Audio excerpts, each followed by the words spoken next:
Hi అండి, ఎలా ఉన్నారు? ఈరోజు నేను క్యారెట్ పులిహోర అయితే చేస్తున్నాను.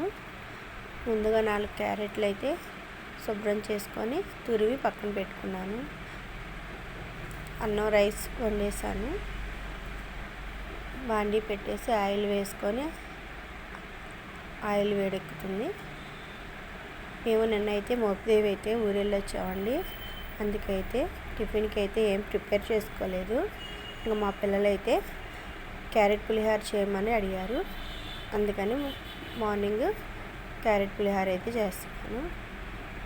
నూనె వేడెక్కినాక కొంచెం ఎండుమిర్చి, శనక్కాయ పప్పులు, తాలింపు దినుసులు, కరివేపాకు బాగా వేగనించుకొని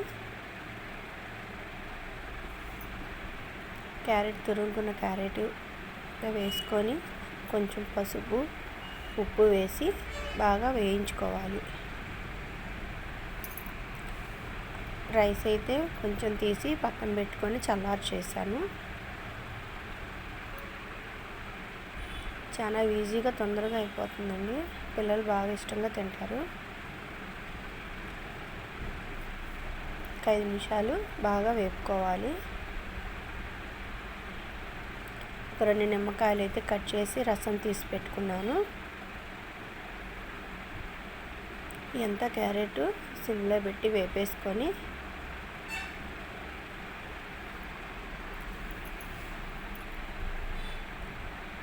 మీ కనుక ఈ రెసిపీ కనుక నచ్చినట్టయితే లైక్ చేసి, షేర్ చేసి, సబ్స్క్రైబ్ చేసుకోండి.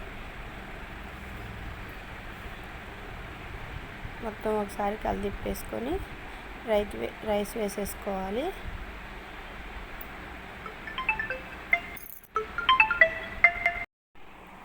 రైస్ వేసి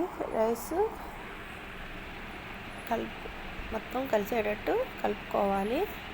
కొంచెం సాల్ట్ వేసుకోవాలి. ముందు క్యారెట్లో వేసాం కాబట్టి కొంచెం చూసి వేసుకోండి. మొత్తం ఒకసారి కలిదిప్పేసి నిమ్మరసం అయితే వేసుకోవాలి. నిమ్మరసం వేసి కలిదిప్పేసి ఒక 5 నిమిషాలు ఆరనిస్తే రెడీ అయిపోతుంది.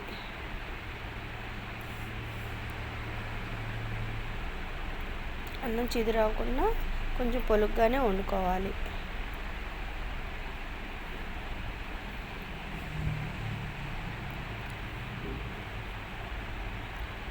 మొత్తం కలిపెట్టేసుకొని పక్కన పెట్టేసుకోవాలి.